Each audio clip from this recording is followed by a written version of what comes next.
ஏனென்றால் நீங்கள் உங்கள் வாழ்க்கையை எப்படி பார்க்கிறீர்களோ அப்படிதான் உங்கள் வாழ்க்கை உங்களுக்கு பலன் செய்கிறது.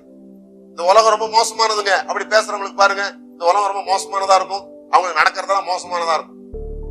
ஓகே, இந்த உலகத்துல நன்மை செஞ்சா நன்மை கிடைக்கும், இந்த உலகத்துல ஏதோ கொஞ்ச நாள் நல்லா இருக்கலாம், கொஞ்ச நாள் தீமையா இருக்கலாம், அப்படி ஒரு சைக்கிள்ல வந்துகிட்டு தான் இருக்கும், அப்படி நம்புறவங்களுக்கு பாருங்க அப்படிதான் நடக்கும். ஆனா இந்த உலகம் ஒரு அருமையான இடம், ஃபண்டாஸ்டிக்கான இடம். அது என்னுடைய ஆண்டவராகிய தேவன் இந்த உலகத்தை உண்டாக்கினார், உண்டாக்கியது நல்லது என்று கண்டார். இப்படி விசுவாசிக்கிறவங்களுக்கு நல்லதாகவே நடந்து கொண்டிருக்கிறது.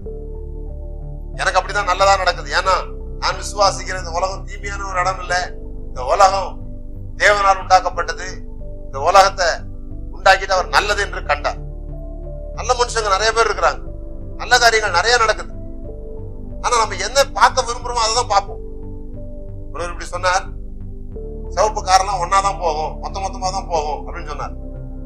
அவர் சொன்ன பிறகு ரோட்ல பார்க்கும்போது அப்படிதான் ஆகுது, மொத்தமா போகுது சிவப்பு கார். அப்புறம் தான் நான் கண்டுபிடிச்சேன், ஓ அது அப்படி இல்ல, எனக்கு தெரியாம கார் போகுது, ஆனா அது என் கண்ணுக்கு தெரிய மாட்டேது, என் கவனம் அதுல இல்ல. நான் இப்ப இவர் சொன்னதை நம்பி எதை பாக்குறேன்னு சொன்னா மொத்தமா சிவப்பு கார் போகும்போதுதான் என் கண்ணுல மாட்டுது. நாம் எதை நம்முடைய கண்களால் பார்ப்பதில்லை, நம்முடைய மனதினால் தான் பார்க்கிறோம். எதை பார்க்க விரும்புகிறோமோ அதை தான் பார்க்கிறோம். நிறைய நேரத்துல குறை பார்க்கிறோம்னு சொன்னா குறை பார்க்க முடியாத நாம் பழகி விட்டோம். The pattern of thinking. The pattern of thinking is called attitude. நாம் சிந்திக்கிற முறையை தான் மனோபாவம் என்று சொல்லுகிறோம். நீங்கள் சிந்திக்கிற முறை இருளா இருந்தால் நம்முடைய வாழ்க்கை முழுவதும் இருளா இருக்கும். ஒரு சரீரத்துக்கு கண் எவ்வளவு முக்கியமோ அப்படி வாழ்க்கைக்கு கண்ணோட்டம் மிகவும் அவசியமாயிருக்கிறது. இந்த கண்ணோட்டத்தின் அடிப்படையில தான் நம்முடைய வாழ்க்கையை நாம் அமைத்துக் கொள்ள முடியும்.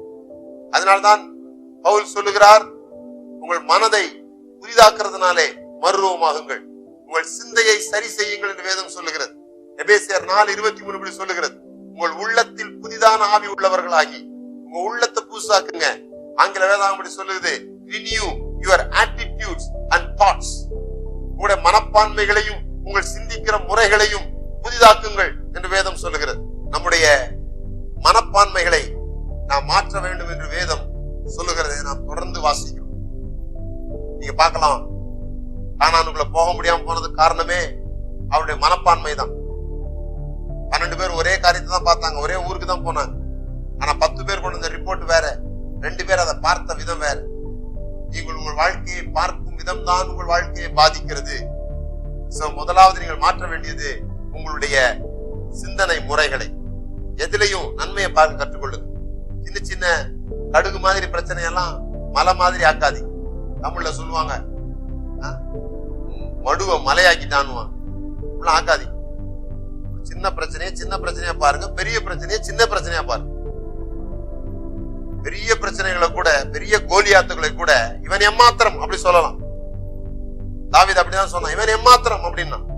ஆனா மத்தவங்க எல்லாம் ராட்சத பிறவி அப்படின்னா.